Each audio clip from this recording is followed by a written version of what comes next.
Isabelle Vermette a une anomalie congénitale. Elle est née sans main gauche. Jeune enfant, elle a pu entrer dans la famille des amputés de guerre et aujourd'hui, elle travaille pour eux.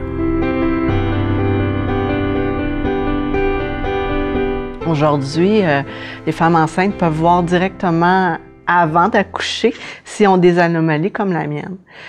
Moi, dans le temps, ma mère, elle n'avait pas cette échographie-là, fait que ça a été un petit peu plus une surprise à l'accouchement.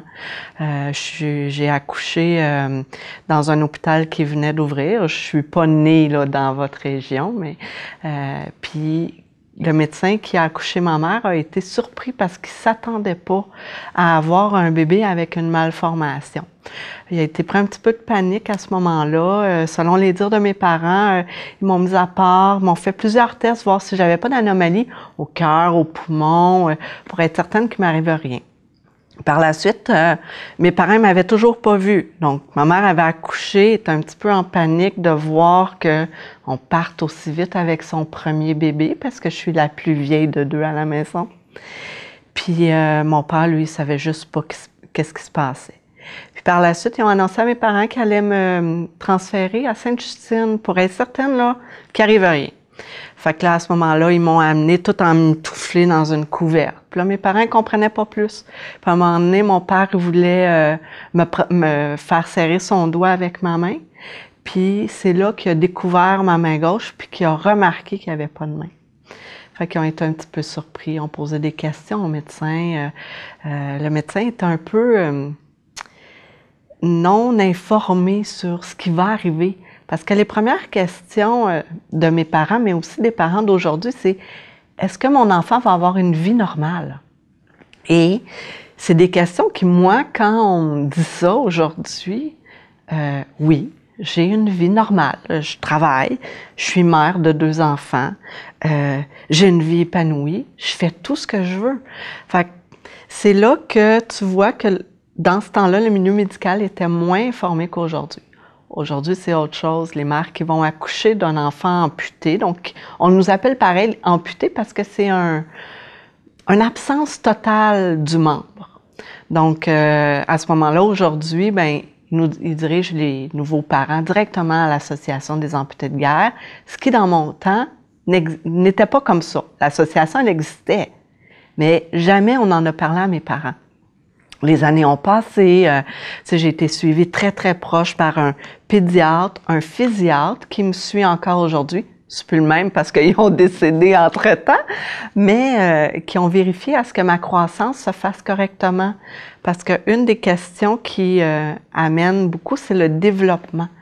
Pour être sûr de développer autant le bras gauche que le bras droit, pour pas avoir une dystrophie, une scoliose de la colonne, donc un déviement de la colonne. Donc, c'était toutes des choses qui étaient importantes à vérifier. Et à un moment donné, le physiatre, quand j'ai commencé à marcher à 4 pattes, a dit à ma mère, il serait temps qu'elle ait une première prothèse. Puis là, ma mère elle a dit, une prothèse, c'est quoi? Fait que c'est là que mes parents sont devenus experts en membres artificiels parce que des prothèses, j'en ai eu plein. Pour te donner une idée, une prothèse, on change ça aussi souvent que des souliers. Donc, un enfant qui grandit, un enfant d'âge primaire va changer environ 2 fois par année de prothèse. Au secondaire, 1 fois par année. Adulte, maintenant, je suis capable de garder mes prothèses presque 10 ans. Fait que ça change beaucoup au fil des ans. Non, je ne les ai pas tous gardés. Il y en a de mes amis des amputés de guerre qui ont gardé toutes leurs jambes ou tous leurs petits bras. C'est impressionnant de voir ça. Moi, je ne l'ai pas fait. Pourquoi? Parce que pour moi, une prothèse, c'est un accessoire. Oui, j'en porte, pas tout le temps. Il faut que je sois franche avec vous autres. J'apporte pas tout le temps. Parce qu'une prothèse, oui, ça va m'aider. Ça m'a aidé à marcher à 4 pattes. Il y en a qui m'ont aidé à faire des activités. Tout au long de ma vie, ils vont m'aider. Encore aujourd'hui, ils vont m'aider dans différentes activités, mais beaucoup plus précises que générales.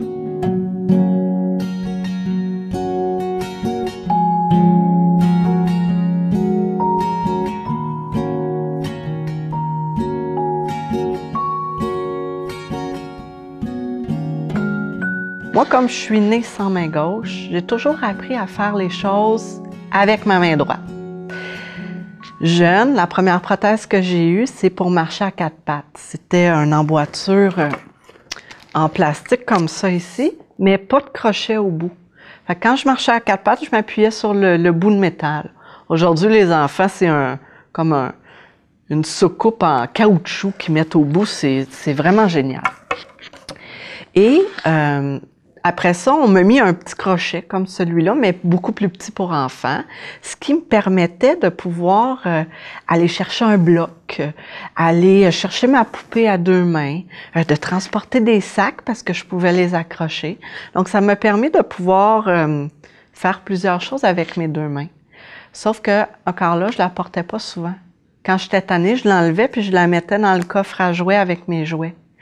Fait que ça m'a permis de décider, dans le fond, à quel moment moi je voulais la mettre, puis quand je voulais pas la mettre. C'est sûr que ma mère a été très présente avec moi lors de ma croissance parce que elle était mère à la maison. Donc, on avait aussi beaucoup de rendez-vous chez les spécialistes, fait que ça permettait de faire tout ça, mais elle me forçait parfois à faire des activités avec ma prothèse pour justement m'habituer. Parce que mon physiatre lui disait que c'était quelque chose d'important que j'apprenne à fonctionner avec deux mains. Encore aujourd'hui, moi, les personnes bizarres ont deux mains. Je fais tout ce que je veux avec une seule main. Oui, j'ai des prothèses spéciales pour faire des activités, mais si elle brise, je vais être capable, pareil, d'arriver au même résultat. Je n'utiliserai pas le même chemin, mais je vais arriver au même résultat. Fait que ça fait en sorte que ça développe chez l'enfant un sens de la débrouillardise extrême élevé et je dirais un caractère aussi très fort. Parce que quand tu viens pour arriver à l'école, tu arrives à la maternelle, puis là, il faut t'apprendre à attacher tes lacets de souliers. Vous essayerez, si vous voudrez, essayer d'attacher des lacets de souliers avec une seule main. Ça se fait. Ça prend énormément de patience et de pratique. Ce qui m'a permis de développer plein de petits trucs. Puis c'est à ce moment-là que l'Association des amputés de guerre est rentrée dans ma vie. Parce que moi, j'allais à l'école primaire de mon quartier, mais à la maternelle, j'étais trop jeune pour marcher jusque-là, donc je voyageais en autobus scolaire. Et un matin, durant ma première année de fréquentation à l'école, un chauffeur d'autobus parle à ma mère, parce que ma mère attendait l'autobus avec moi. Puis elle lui dit « Madame, vous connaissez pas les amputés de guerre? » Elle dit « Je vous ai jamais vu. » Là, ma mère est restée un petit peu stomaquée par cette réplique-là, parce que là, amputés de guerre, on n'a pas fait la guerre, là, elle comprenait pas le pourquoi, puis moi, j'étais là, c'est quoi ça? Puis, la chauffeur d'autobus, c'est cette journée-là que j'ai appris qu'elle avait un garçon un petit peu plus vieux que moi, qui était amputé du bras gauche aussi, mais plus près du coude, lui. Et il faisait partie de l'Association des amputés de guerre depuis quelques années, et il avait commencé à faire du ski alpin, puis il utilisait des bâtons. Fait que là, ma mère, elle a cherché l'information, elle a appelé, dans le temps, Internet n'existait pas comme aujourd'hui, mais elle a appelé, elle a été chercher de l'information, puis c'est là qu'elle a découvert que c'est un organisme qui existait depuis plusieurs années, et qui aidait les enfants comme moi, qui allaient naître avec un bras ou une jambe ou un bout de membre en moins, à se trouver des trucs, à payer les différentes prothèses et à pouvoir échanger avec d'autres gens dans un regroupement qu'on appelle un séminaire qui permet aux parents d'échanger avec d'autres parents. Quand j'ai commencé mon premier séminaire, j'avais ça 6 ans, quand je suis rentrée en première année. Et j'ai été impressionnée parce que on voyait une gang d'enfants, bon, je dirais qu'on était à peu près une cinquantaine, où il n'y en avait pas un de pareil. Personne n'avait 2 mains, 2 pieds. Il y en a qui leur manquait une jambe, 2 jambes, un bras, 2 bras, juste des bouts de doigts. Là, j'ai appris cette journée-là que c'est pas juste à la naissance qu'on peut être différent. Mais il y en a qui ont perdu un bras, une jambe à la suite d'accidents, d'autres à la suite de graves maladies, comme par exemple le cancer. Et ça m'a permis de m'ouvrir sur la différence. Parce que moi, dans ma famille, là, oui, j'ai un frère plus jeune, mais il a ses 2 bras, ses 2 jambes. Mes parents, ils ont leurs 2 bras, leurs 2 jambes. Mes cousins, cousines, il n'y en a pas un qui manque un bras. Fait que pour moi, j'étais je vais dire la petite princesse unique qui manque une main. Puis qu'au début, oui, j'ai essayé d'utiliser cet handicap-là pour avoir ce que je voulais. Quand je n'étais pas capable ou ça me tentait pas, là, on se met à chigner un petit peu, puis maman ou papa arrive, je peux t'aider? Oui. Finalement, à un moment donné, mes parents ils m'ont laissé aller parce qu'ils n'ont pas eu le choix. Il fallait qu'ils s'occupent de mon frère. Puis, ils m'ont laissé aller. Fait que là, j'avais beau chigner, pleurer, faire la crise, j'avais plus maman qui venait m'aider. Fait que c'est là que j'ai appris à fonctionner par moi-même avec ce que j'ai. Et c'est là que j'avais juste une prothèse en forme de crochet, puis que je me suis rendu compte que ça me prenait une main. Alors, quand on est allé voir le physiatre, parce qu'on lui va tous les ans, j'ai dit au physiatre, là, je veux une main. Je veux avoir une main comme mes amis. Fait que là, le physiatre était là, OK, une main comme tes amis. Mais tu sais que ça ne bougera pas comme tes amis. Tu n'auras pas la même sensation. Puis, c'est pas grave. Mais les amputés de guerre sont là pour ça. Pour permettre aux enfants, lors de leur croissance, d'essayer plein de prothèses qui leur viennent en tête ou qui pensent avoir de besoin. Puis si ça ne fonctionne pas, c'est pas grave, tu l'auras essayé au moins. Dans le fond, ça ouvre l'ouverture sur les différents mondes prothétiques, mais sur les différentes activités aussi, pour dire que, pas parce qu'il te manque une main ou une jambe, que tu vas rester assis chez vous à rien faire, que tu vas rester caché dans le garde-robe, puis que tu vas être une personne différente. Non, non.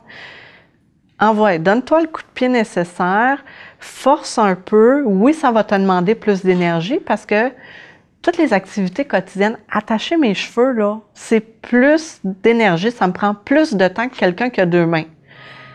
C'est pas ma fille qui m'attache les cheveux, je l'ai fait moi-même. Mais c'est à force de pratiquer, à force de persévérer qui fait en sorte que je suis une femme épanouie aujourd'hui.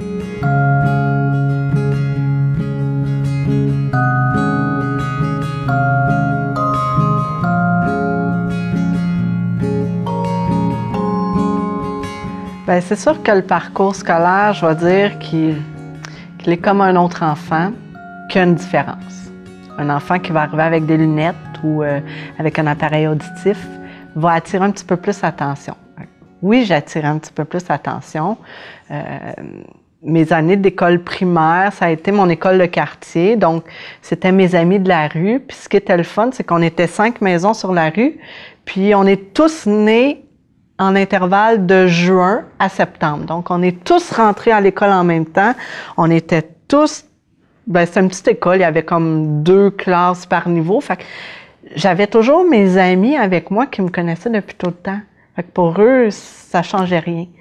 Mais j'ai demandé des prothèses quand je suis rentrée à l'école parce que c'est là que, je dirais, le côté plus difficile est arrivé. Parce que oui, on se fait regarder, on se fait poser des questions énormément. Je dirais la question qui venait me heurter le plus, c'est si je joue avec toi, je vais-tu perdre ma main? C'est parce que ça ne s'attrape pas de même. Aujourd'hui, je le sais, mais avant, c'était comme « Ah ben là, pourquoi tu veux pas jouer avec moi, là? Je suis pas méchante, je pue pas, je suis gentille, je vais jouer à ce que tu veux. » Fait qu'il y a des fois, je vais dire, je me pliais aux demandes des autres pour devenir amie. Toujours la dernière prise dans les équipes en éducation physique. Puis pourtant, le sport, moi, j'en ai mangé tout le temps. J'adore le sport. Puis, ça s'est placé. Comment je faisais? Bien, j'avais ma gang d'amis qui, quand j'étais tannée, je leur disais, bien là, on va voir un tel ou va voir un tel, là, ils vont t'expliquer qu'est-ce qui m'est arrivé. Quand je suis rentrée, je dirais dans la deuxième partie du primaire, j'ai commencé à amener mes prothèses à l'école parce que j'en avais quelques-unes. Des fois, j'en mettais pas. Donc, je voulais répondre aux questions tout de suite. Puis c'est là que j'animais comme des petites présentations là, à tout début d'année. Je disais à mon professeur, gars, là, je vais parler de mes prothèses, de mon bras, que ça fait pas mal, qu'ils peuvent me prendre par la main, puis je les mangerai pas. Mais ça le fait en sorte que mettre une prothèse avec un chandail à manches longues me permet de passer inaperçu. Plus inaperçu que sans prothèse. Puis à un moment donné, rendu au secondaire, là, j'ai dit non. Je dis là, c'est comme si je me cachais derrière quelque chose, puis je suis pas quelqu'un qui va s'effacer. J'ai quand même une personnalité assez pas explosive, mais expressive. Je vais laisser entendre ce que je pense, puis j'aime beaucoup discuter. Donc, ça fait en sorte que au secondaire, j'utilisais un crochet parce qu'on transporte nos livres d'un cours à l'autre, puis là, c'est un petit peu pesant, j'en échappais beaucoup. Fait que je disais, avec le crochet, je vais pouvoir au moins les mettre, ça a la largeur d'un cartable. Fait que mon crochet tenait mon cartable, fait que j'avais ma main droite de libre pour pouvoir ouvrir les portes ou des choses comme ça. Puis, aujourd'hui, on parle beaucoup d'intimidation à l'école. Il y a des cadres, je ne veux pas dire qu'ils sont dans la ouate, mais ils sont bien encadrés, les enfants, aujourd'hui. Quand moi, j'étais à l'école secondaire, primaire, c'était pas aussi bien encadré. Je veux dire de l'intimidation, mais on disait plus, il m'agace, il me taquine, il rit de moi. Ça existait. Puis au secondaire, comme je nageais le matin avant les cours et l'après-midi après les cours scolaires, ben je suis pas allée à l'école de mon quartier, je suis allée dans une autre école où il y avait une piscine. Parce que là, le temps de transport, je n'aimais pas vraiment ça. Donc, en allant à une école dans un autre quartier, ben je perdais toutes mes amies qui avaient été là pendant des années comme mes protecteurs. Fait que là, il fallait que je m'en refasse d'autres. Je dirais que ça a été assez difficile. Ou ce que tu sais, encore aujourd'hui, ça vient me chercher parce que les gens qui créent l'intimidation sur quelqu'un d'autre, ça reste marqué à vie. Aujourd'hui, mon travail m'amène à aller dans les écoles, parler des prothèses, de la différence. Puis quand j'arrive dans les 5, 6e années et plus, je leur parle de ce côté plus sombre-là, où ce que je suis encore marquée aujourd'hui. Oui, j'ai passé par-dessus, ça fait partie de mon histoire, mais j'ai continué à avancer. Puis, mais ça me fait de la peine de voir que peu importe la raison, on a un bouton, on a les cheveux roux, des lunettes, peu importe, il y a toujours, ou presque toujours, quelqu'un qui va venir te le remettre sur le nez. On est tous différents. Fait que ça fait en sorte que j'ai appris à vivre avec ma différence, j'ai appris à faire ma carapace. Souvent, quand je vais faire l'épicerie, ces temps-ci, maintenant, adulte, avec mes enfants, au début, là, mon gars, il me disait « Maman, le monsieur, il te regarde bizarre. » « Oh oui, c'est pas grave, là, go, on continue. » Mais ça les affectait, eux. Puis là, c'est venu me chercher encore. Fait que je leur ai comme expliqué que maman, on fait abstraction à tout ça. Parce qu'il y a d'autres choses qui nous amènent du soleil dans la vie. Puis moi, mon soleil, c'est mes enfants. J'ai plein d'autres choses, mais la première chose, c'est mes enfants. Puis ce qui m'a marqué beaucoup quand j'ai eu mes enfants, c'est mon médecin qui me suivait. Elle était inquiète que mes enfants aient une malformation comme la mienne. Quand on a fait la première échographie, elle dit « Est-ce que tu veux qu'on mesure ses doigts? » « Bien, est-ce que vous le faites d'habitude? » Elle dit « Non. » « Non, on n'a pas besoin de le faire. » Et tu voyais son inquiétude qu'elle avait énorme. Puis c'est là que je me suis rendu compte que ça va me suivre toute ma vie. Fait que je me suis assise avec elle, puis je lui ai dit « Écoute, moi j'ai grandi, j'ai survécu. Aujourd'hui, je sais où je m'en vais. Je suis pas morte. Oui, j'ai été blessée en passant à l'école, avec d'autres petites situations, mais je dis que mes enfants, il leur manque un bras, une jambe. Je vais être bien heureuse parce qu'ils vont me suivre. Ils vont faire partie de ma famille des amputés de guerre. Parce qu'ils vont pouvoir vivre tout ce que j'ai vécu. Et faire de la télé, participer à des défilés, manquer l'école pour aller faire réparer sa prothèse. Ça l'a amené plein de choses spéciales que je pense que c'est pas tout le monde qui a eu la chance de vivre.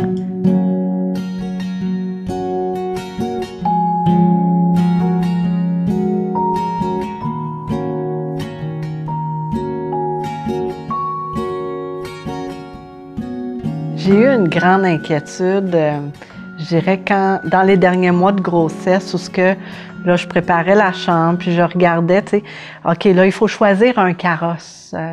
Oui, mais la journée que je ne serai pas accompagnée, je vais être capable de l'ouvrir, le carrosse? Je vais être capable de tenir mon bébé, puis de fonctionner? C'est toutes des choses qui m'ont passé par la tête, puis c'est là encore que, même adulte, j'ai eu besoin des amputés de guerre. Parce que là, je me suis revirée, je les ai appelés, je dis, est-ce qu'il y en a une autre qui a déjà eu des enfants, qui a un bras amputé comme moi? Puis là, on me dit, oui, mais non. Ah, je dis, OK. Parce que les personnes amputées comme moi, souvent, ils ne portent pas de prothèse. Puis moi, comme j'en porte des fois pas, on voulait trouver quelque chose que je puisse avoir le même choix avec ou sans prothèse.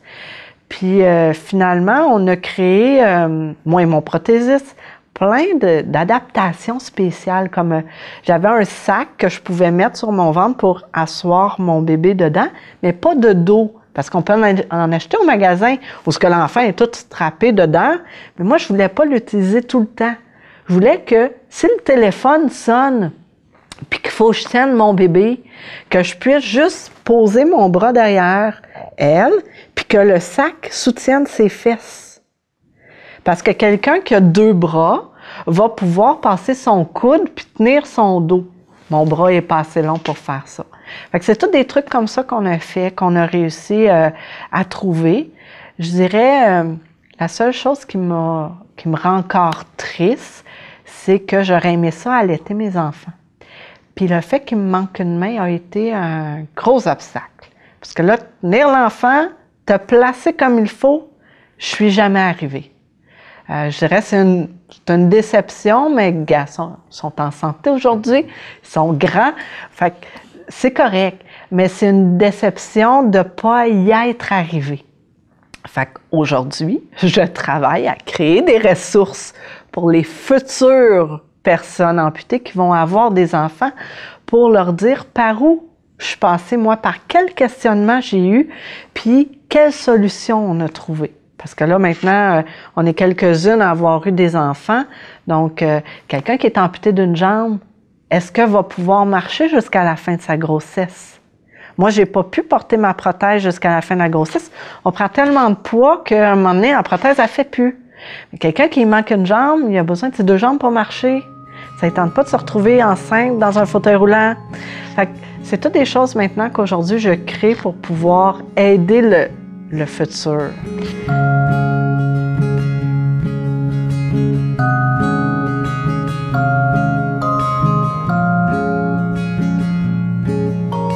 Perdre un membre à la suite d'un accident ou à la suite d'une maladie. Par exemple, j'ai mon amie Marie-Claude, elle a perdu ses 2 jambes en bas du genou et tous les bouts de doigts à la suite d'une grave maladie qui était la méningite. Elle avait 8 ans. Avant qu'elle soit malade, elle rêvait d'être championne en patin artistique. Quand elle est tombée malade, son rêve, c'était de rester en vie. Et quand les médecins ont approché ses parents pour savoir, là, on n'a pas grand choix, mais dans les choix, il y a l'amputation qui est là. Puis Marie-Claude, elle a dit, je vais rester en vie. Le médecin dit probablement, parce qu'il n'était pas sûr que l'amputation allait enrayer la maladie en entier. Elle, c'est le choix qu'elle a fait. Puis elle a dit, je serai une championne pareille par la suite. Tout le côté psychologique de ça vient, je dirais, c'est les mêmes étapes qu'un deuil. Quand on perd quelqu'un de cher, perdre un bout de membre, c'est comme un deuil. Il y a différentes étapes. Chacun va réagir de différentes façons. Il y en a, ça va être la colère, d'autres, ça va être le déni. Ça va vraiment comme ça. C'est un processus, je dirais, qui est propre à chacun. Un enfant comme Marie-Claude, quand on retourne à l'école, bien là, on passe par le programme Jouer prudemment pour envoyer quelqu'un avec elle parler de la nouvelle Marie-Claude. La nouvelle Marie-Claude va avoir 2 jambes artificielles, va avoir de la misère à tenir son crayon au début, va avoir de la misère à attacher son manteau. Donc, on explique tout ça aux enfants de la classe. Par la suite, On sait que c'est pas un milieu fermé, une école, hein, c'est pas juste une classe, c'est une société. Fait que souvent, on va faire des présentations dans toutes les classes ou en grand groupe pour expliquer qu'est-ce que c'est une différence. Et à ce moment-là, ça l'apaise, je veux dire, les questions de base des autres. Est-ce que ça fait mal? Est-ce que tu vas pouvoir faire ci ou telle activité? Puis par la suite, il reste juste des questions plus précises qui, là, sont beaucoup moins nombreuses et plus intéressantes à répondre. Mais c'est par le programme Jouer prudemment que l'on va animer ce type de présentation-là. Mais la réadaptation, je dirais, plus vite la personne amputée reprend une vie normale, où on retourne à l'école, ou on retourne à la maison, puis on réapprend à faire les activités que l'on faisait de façon différente, plus vite l'acceptation va être faite. Mais il y en a qui n'acceptent jamais cette différence-là. C'est propre à chacun. Moi, le fait que je sois née comme ça, quand je me regarde dans le miroir le matin sans mes prothèses, c'est la Isabelle que j'ai toujours vue. Quand je mets ma main, ça fait comme « Ah, c'est drôle ». Mais maintenant, ça fait partie de moi. Au début, je trouvais ça mal fun, là. C'était un accessoire. C'est comme si je me mettais belle ou on jouait à la princesse. Mais le fait que mes prothèses ont toujours été dans mon coffre à jouets, c'était plus un jouet, quelque chose que je me suis approprié au fil des ans. Mais souvent, les personnes qui vont avoir un accident ou vont être amputées à la suite de maladies, on va leur donner des prothèses un petit peu plus rapidement parce qu'eux, ils savent comment les utiliser plus que moi. Moi, j'ai dû apprendre à les utiliser, tandis qu'eux, ils savent déjà comment utiliser deux mains. Fait que c'est des meilleurs utilisateurs de prothèses.